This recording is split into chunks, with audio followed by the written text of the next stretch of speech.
Jungle. Audio Jungle.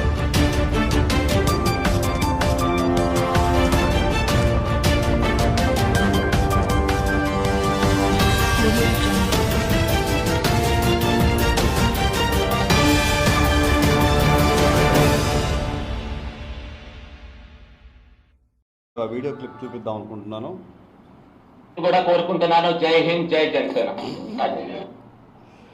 ఈ రోజున ఎంతవారు కానీ వేదాంతులైనా కానీ వైసీపీలో చేరగానే వారు ఇచ్చిన స్క్రిప్ట్ చదవాల్సిందే, దీనిలో డౌటే లేదు. ఎవరిచ్చారో కానీ స్క్రిప్ట్ చాలా చక్కగా ఇచ్చారు. మేము చెప్పమన్నట్టు కరెక్ట్గా చెప్పారు.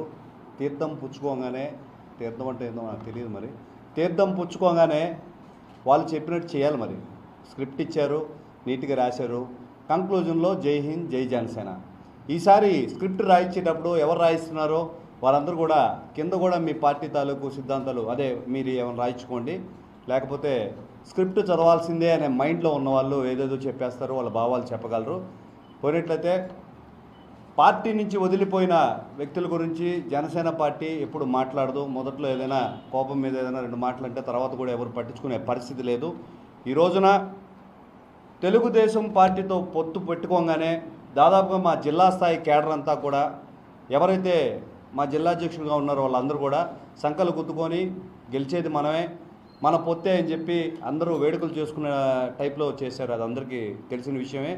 ఆ రోజున మీకు తెలియదా, చంద్రబాబు నాయుడు గారు బాబుని నమ్మొద్దు అని ఈరోజు ఇచ్చిన స్లోగన్సు మీరు ఆ రోజు మర్చిపోయారా, లేకపోతే ఆత్మవంచన చేసుకునే పని చేశారా అనేది మీరు పునఃపరిశీలించుకోవాల్సిన అవసరం ఉంది.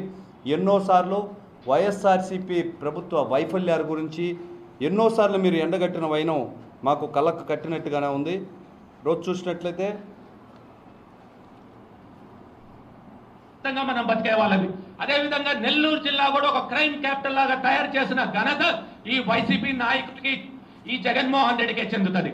నిజంగా చూసుకుంటే నేషనల్ క్రైమ్ ఎన్నో సందర్భాల్లో నేషనల్ క్రైమ్ బ్యూరో నెల్లూరు జిల్లాని క్రైమ్ క్యాపిటల్గా మార్చింది. దానిది జగన్మోహన్ రెడ్డి గారిదే, వైఎస్ఆర్సీపీ ప్రభుత్వం అని అనేక సార్లు మీరు ప్రజలకి తెలియజేసిన పరిస్థితి ఉంది. కాక అంటే మా కాక అంటే కష్టాలు కన్నీళ్ళు, మా కష్టాల గురించి కన్నీళ్ళ గురించి ఎన్నోసార్లు మీరు ప్రస్పష్టంగా చెప్పారు. జగన్మోహన్ రెడ్డి పెడుతున్న ఇబ్బందుల వల్ల మన ప్రభుత్వం వైఫల్యం, మన అభివృద్ధి ఆగిపోయింది, ప్రజలందరూ కూడా నరక యాతన అనుభవిస్తున్నారని పలుమార్లు మీరు ఉచ్చరించిన పరిస్థితి అయితే ఉన్నింది. వాటిలన్నింటినీ మర్చిపోయారా, లేకపోతే ఆత్మవంచన చేసుకొని ఏరే గతి లేదని ఈరోజు వెళ్ళిపోయారనేది ఆలోచించుకోవాల్సిన పరిస్థితి ఉంది. ఇకపోతే విజయసాయిరెడ్డి గురించి మాట్లాడుతూ, విజయసాయిరెడ్డి గారు ఏదైనా చేయగల సమర్థులు అని మీరు చెప్పారు. మీ నోటితోనే మరొక వీడియో ఉంది. నిజంగా చెప్పాలి అంటే వైజాగ్ అనేది కూడా ఒక పీస్ఫుల్ సిటీ అంటారు. అంటే నేను కూడా వైజాగ్ లో కొన్ని సంవత్సరాలు చదువుకున్నాను, మా తల్లిదండ్రులు కూడా అక్కడ జడ్జెస్ గా పనిచేశారు కాబట్టి నాకు అవగాహనతో చెప్తున్నా. వైజాగ్ చాలా పీస్ఫుల్ సిటీ. కానీ జగన్మోహన్ రెడ్డి గారి పరిపాలనలో కానివ్వండి, వైసీపీ నాయకులు అక్కడ విజయసాయి రెడ్డి గారు ఉండటం, వీళ్ళ భూ కబ్జాలు కానివ్వండి, దౌర్జన్యాలు, దోపిడీలు, దారుణాలతో ఒక క్రైమ్ క్యాపిటల్ లాగా తయారైపోతుందని ప్రజలందరూ ఇదే ఈ రోజున మనం విన్న విషయం దాని గురించే ఉంటుంది. విజయసాయి రెడ్డి గారు సమర్థులు రాష్ట్రాన్ని క్రైమ్ క్యాపిటల్గా చేయడంలో. అదేవిధంగా జగన్మోహన్ రెడ్డి గారు ఈయన కలిసి చేసిన నేరాలు ఏవైతే ఉన్నాయో వాటికి అరెస్టు కాకుండా చూసుకోవడంలో సమర్థులు. అంతేగాని పోలవరం ప్రాజెక్టు నిర్మించడంలో కానీ, అస్తవ్యస్తంగా ఉన్న రోడ్లని మనం పునర్నిర్మించడంలో కానీ, యువతకు ఉద్యోగ అవకాశాలు కల్పించడంలో కానీ దాదాపుగా వైఫల్యమే. విజయసాయి రెడ్డి గారు ఎందుకు సమర్థులంటే ఈ క్రైమ్ క్యాపిటల్గా మార్చేదానికి, అదేవిధంగా మన ఆర్థిక నేరాలు కప్పిపుచ్చుకోవడానికి మాత్రమే పనికొస్తారు. జనసేన పార్టీ, పవన్ కళ్యాణ్ గారు మిమ్మల్ని ఎంతో నమ్మి చాలా బాధ్యతలు ఇచ్చారు. ఏదో చిన్న చిన్న అవసరాలకి మీరు పార్టీ నుంచి పారిపోయారు. ఇది అందరికీ తెలిసిన విషయమే. జనసేన కేడర్ అంతా ఉమ్మడిగా ఇక్కడే ఉన్నారు, ఎక్కడికి పోలేదు. మాకు ఊపిరున్నంత వరకు పవన్ కళ్యాణ్ గారితోనే ప్రయాణం చేస్తాననే మీ మాటలు నమ్మి ఎన్నో బాధ్యతలు మీకు అప్పగించిన పరిస్థితి ఉంది. వాళ్ళందరినీ వమ్ము చేస్తూ ఈరోజు మీరు పార్టీ మారడం జరిగింది. కానీ ప్రజలెవరు కూడా నమ్మే పరిస్థితి లేదు.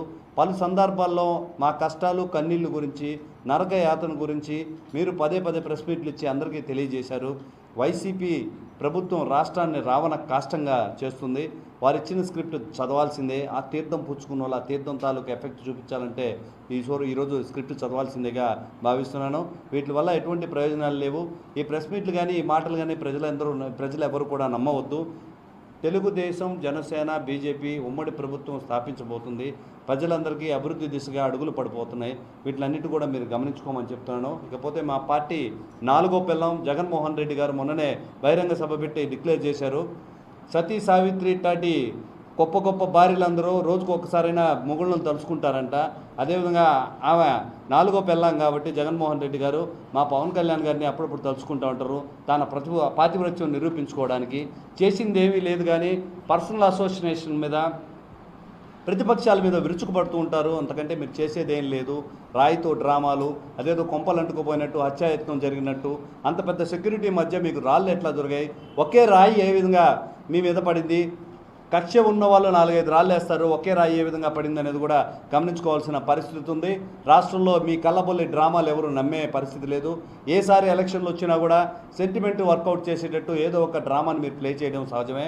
మా అనిల్ అన్న మొన్న పవన్ కళ్యాణ్ గురించి మాట్లాడుతూ పవన్ కళ్యాణ్ గారి గురించి సినిమాటిక్ డైలాగులు మాట్లాడబాకండి, మీరు ఎమ్మల్ని నమ్మేది లేదని చాలా పరిపక్వతో కూడిన ప్రసంగాన్ని పవన్ కళ్యాణ్ గారి నుంచి ఈరోజు మనం వింటున్నాం.